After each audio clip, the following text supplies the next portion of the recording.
Hi, folks. This is Mark by Mark A. Foster, Ph.D. for the Maoist Third Worldist Collective. I hope my last podcast yesterday was clear. I realize I discussed some rather confusing topics, but I hope you were able to work your way through it and that it was somewhat interesting, hopefully interesting to you. Today, I wanted to talk about something a lot more general. And that is the world situation. Maduro in Venezuela was planning on invading Guyana and going to war against Guyana. But there was a vote taken in Venezuela, and there was such a low turnout for the election that the whole thing fell apart. So what seems to have happened is that Maduro's intention to invade Guyana, whatever you may think about that, I'm not going to give my own opinion because honestly, I don't have an opinion. You are talking about two third world countries fighting with one another. I don't really have an opinion on that. I want to see people be safe and healthy in both places. That's my objective. Venezuela is a wonderful country. The people of Venezuela are wonderful. I have known Venezuelans. I've had many Venezuelans as students in my classes.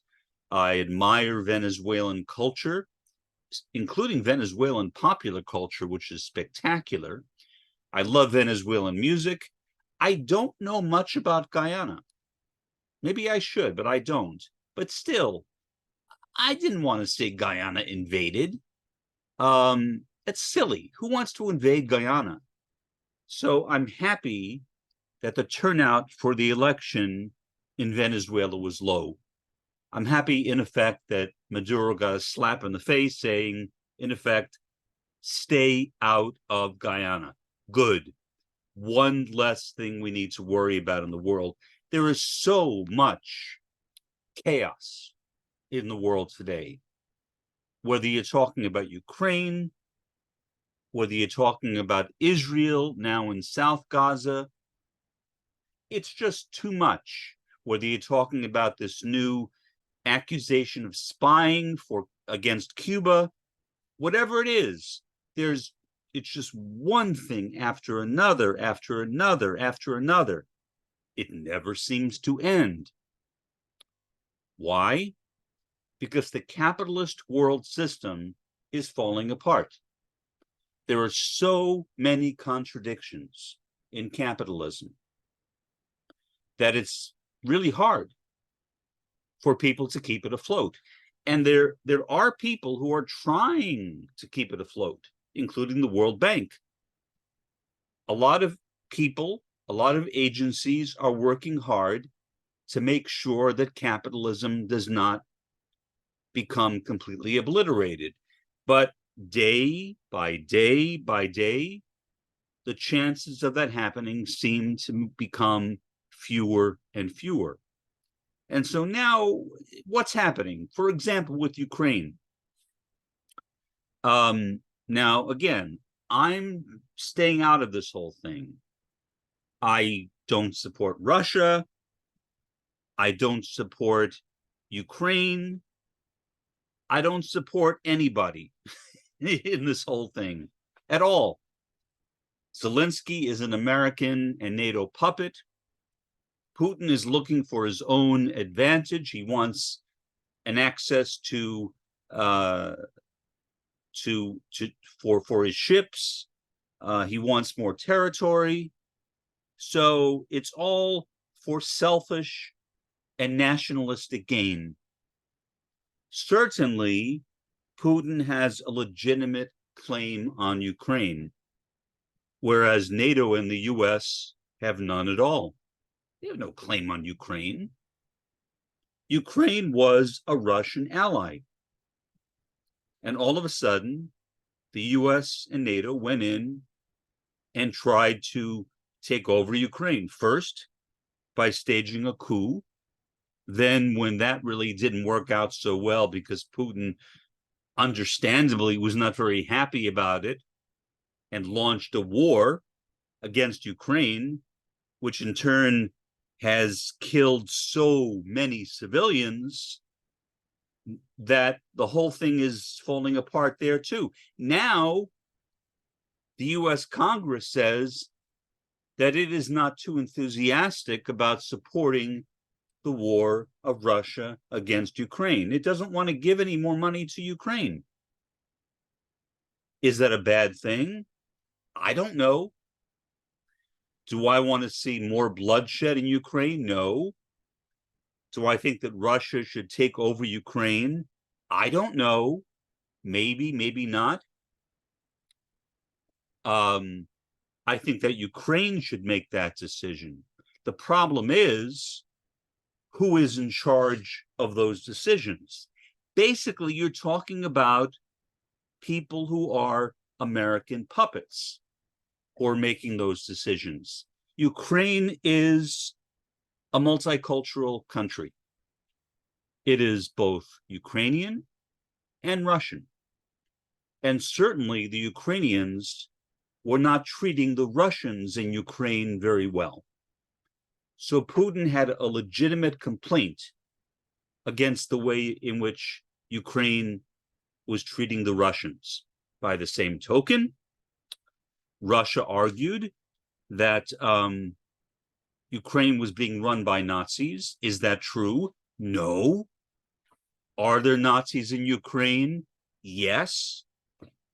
Are there Nazis in Russia? Yes. Are there Nazis in the US? Yes.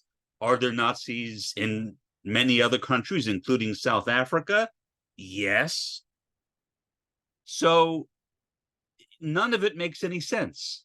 It's just all a fuss to achieve power, to attain more territory, to have more shipping outlets. That's really all it is. There's nothing more to it.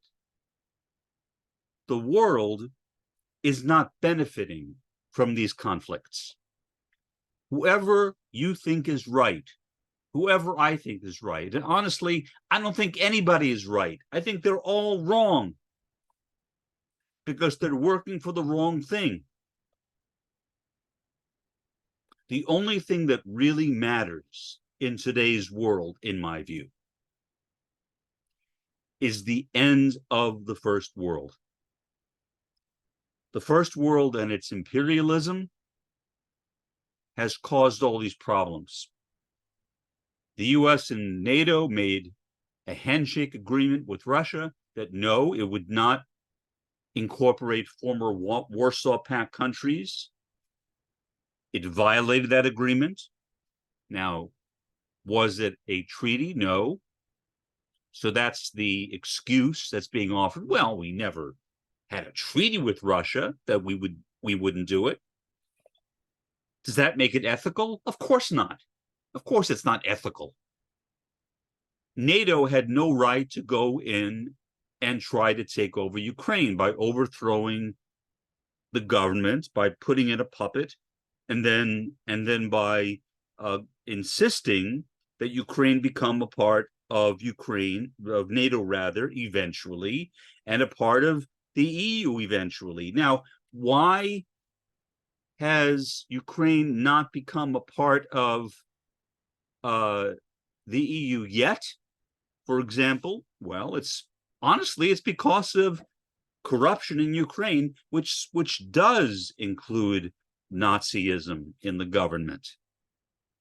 So Putin is not entirely wrong.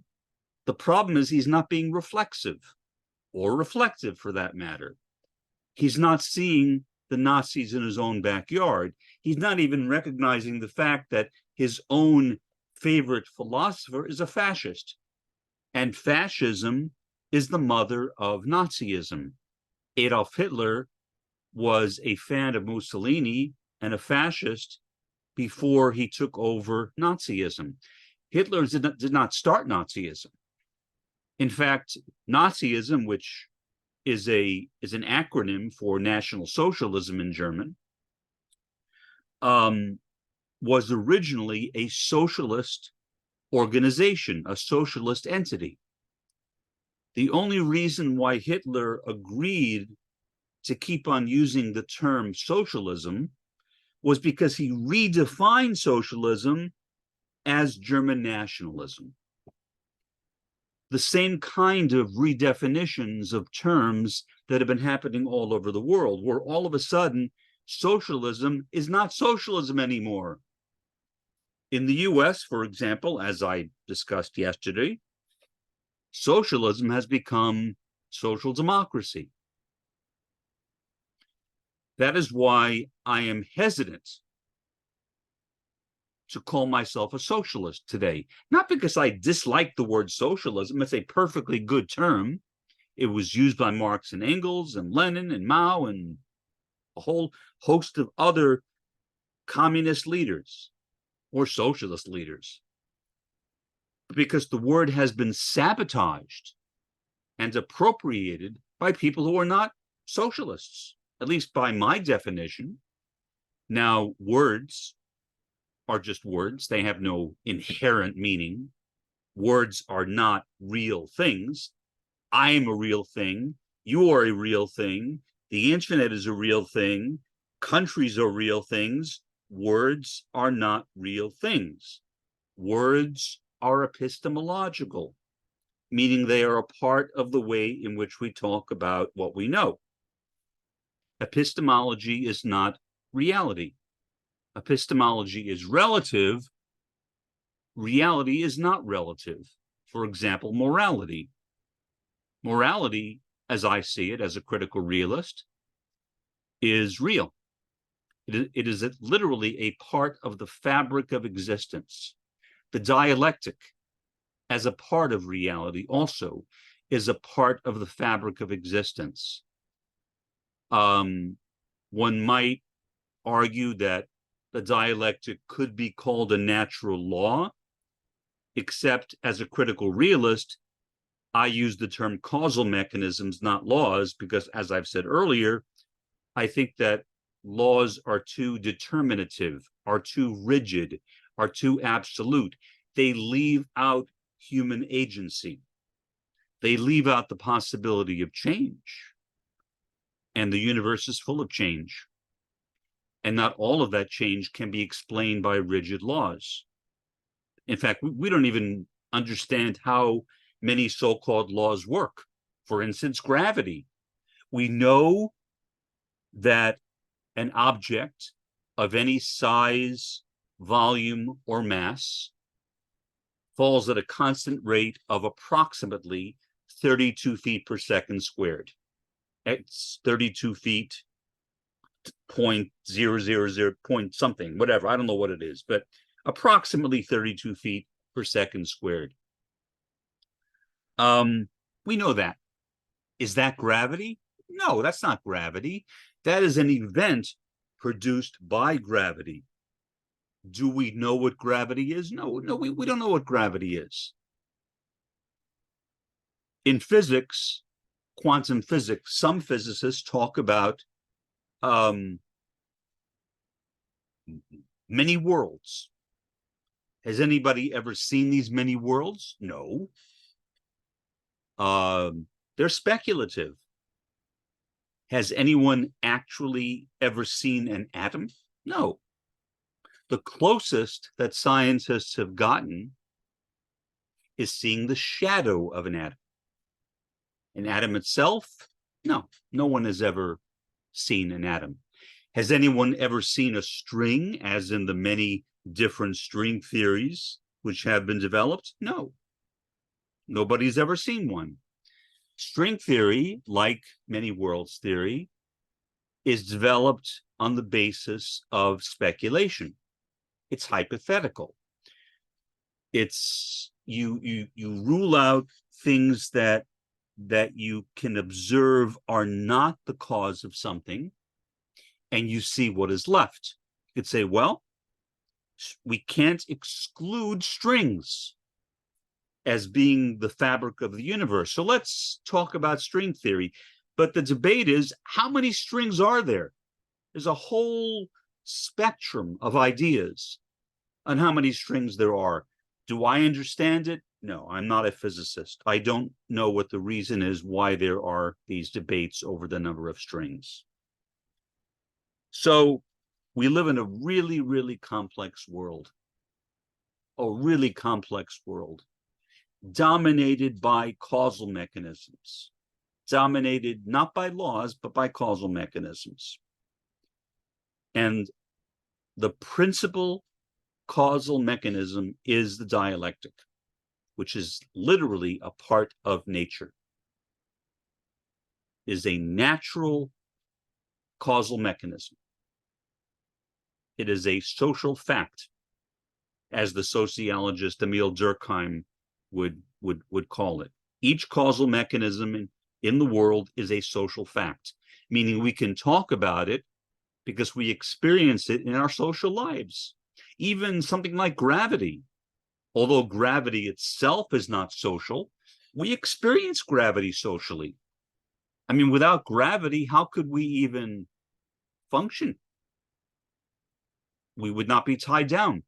We'd be floating all over the place. So gravity is required for the moon and the earth to be in relation with one another, for the earth and the sun to be in relation with one another. Gravity is essential to the continuity of existence. But when we look at existence, when we look at the world in which we live in, all we see is crisis. All we see is chaos. And I think that part of the reason why chaos theory was developed was from an observation that literally everything appears chaotic. And so what's the solution? Well, chaos theory. Everything must be chaotic. But must it? I don't know. Maybe. Certainly you could say that chaos is one aspect of the dialectic. But is it the objective of the dialectic? I mean, is the purpose of the dialectic to produce chaos? No, I don't think so. The purpose of the dialectic is to produce human emancipation. Ultimately, emancipation from capitalism, from racism, from sexism, from genderism, from ableism, and so on and so on and so on. From all the different oppressions and dominations which befall us. And yet we're living in a world where none of that is recognized, where all we see is chaos. We see no resolution. We see this conflict between thesis and antithesis, which actually is a term that Marx only used once. It was used much more by Hegel and by Fichte before him. Now, did Marx talk about the dialectic? As I said, yeah, once, in terms of thesis, antithesis, synthesis. So they did discuss it, but it wasn't a constant theme in their writing. But still, it's a reality of existence. We see it. We see initial conditions, opposing conditions, and resolutions. Or, as Roy Bhaskar, the founder of critical realism and the philosophy of meta-reality, called it, absence as the thesis, absensing the absence as the antithesis, and transformation as the synthesis. That is the ultimate goal. How do we achieve that? Well, Maoism, third worldism. We need time. We need time. We're not there yet. We are still living in chaos. Chaos in nations, chaos between nations, chaos globally, chaos in human relations. So it is not yet time for the third world to begin the revolutionary process yet, at least not as effective as it should be. Maybe on a small scale, things can be done. Certainly, Cuba is an example of that. Cuba is an example of how people, Che Guevara and Fidel Castro, can fight against American imperialism and win. And despite all the attempts that the CIA made, admittedly now, to kill Fidel Castro, they lost. Fidel was never killed, thankfully. He is perhaps one of the greatest men of the 20th century. A true revolutionary hero. I would say Che Guevara is the same. Now, Che Guevara and Hitler ended up parting ways, but still they were both very great men. And I admire both of them. I consider them both to be preeminent examples of virtue. And yet they are being forgotten. What has become of the work of Che Guevara? What has become of the work of Fidel Castro? Well, we can look back on it. We can learn from it. But at present, really nothing has come of it. Their work has largely been forgotten and even abandoned. So we need new heroes. We need new heroes, not from the first world, but from the third world. I am certainly not a hero. Far from it. Far from it. I will never be a hero. I am simply a meager servant. Somebody who is trying to provide knowledge through conscientization to people who will be the heroes of the future. Hopefully, I hope that in the future, people will come and look at these podcasts, should they survive in some form, and make something of them, and develop a new civilization grounded in the third world, possibly with the assistance of the first world. Although, honestly, as I've said before, I'm doubtful of that. I'm very pessimistic that the third world will continue with the first world. I think the third world will continue without the first world. I see the first world being demolished every day, every single day. And I don't see any real hope for recovery. I have conversations all the time where I'm asked, well, what about making small improvements? What about making small improvements? And I say, well, that's gradualism. That's gradualism. Now, is gradualism inherently bad? No, it's not inherently bad. It's just not the answer. In the Western world, really all we have is gradualism. We can make small changes. We can help people. There is nothing wrong with reforming people's lives, with helping people's lives.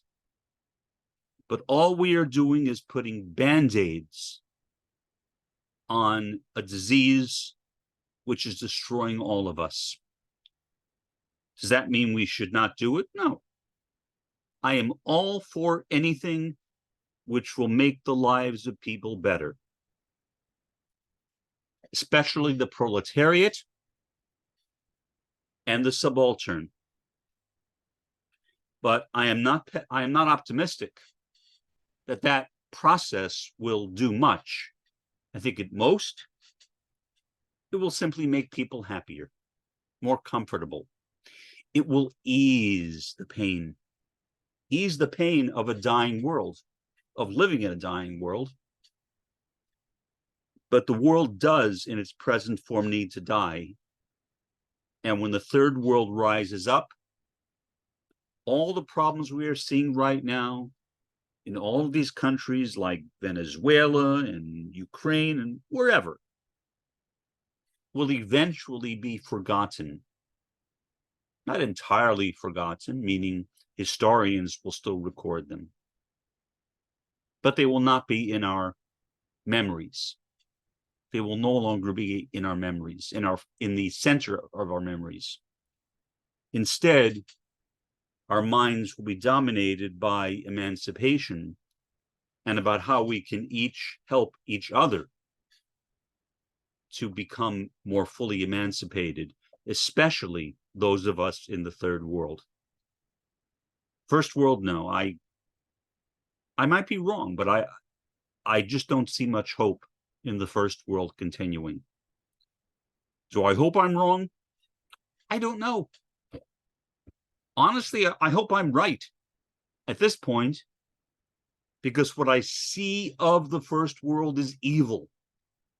And if that is what is going to continue, I want it to end. I want it to end now.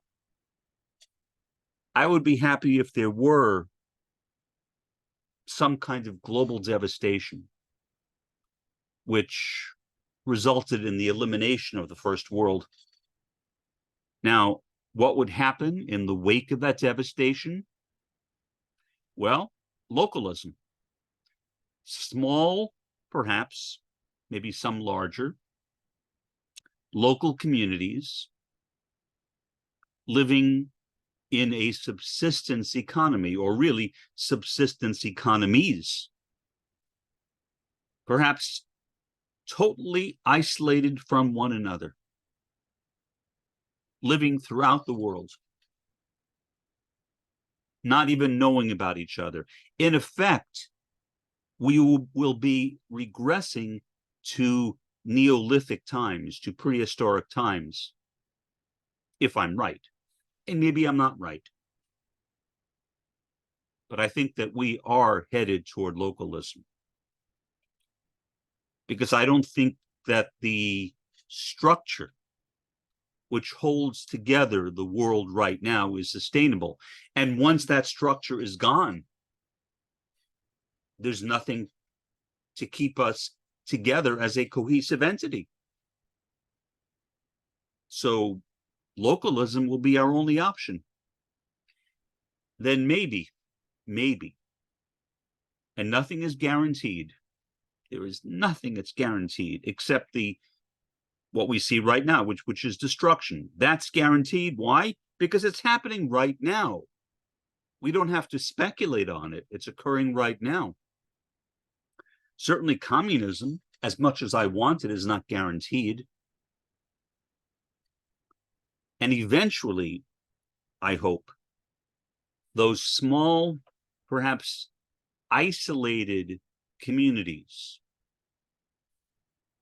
will come together again and form a new communist civilization, a new communist world system. But I don't honestly see that happening for hundreds of years, maybe even millennia. Centuries from now, millennia from now, maybe. Now, no. The road to the future is paved with tragedy. But I hope there will be a future at the ends of that road. This is Mark, by Mark A. Foster, Ph.D., for the Maoist Third Worldist Collective. Have a pleasant day and an even better day tomorrow.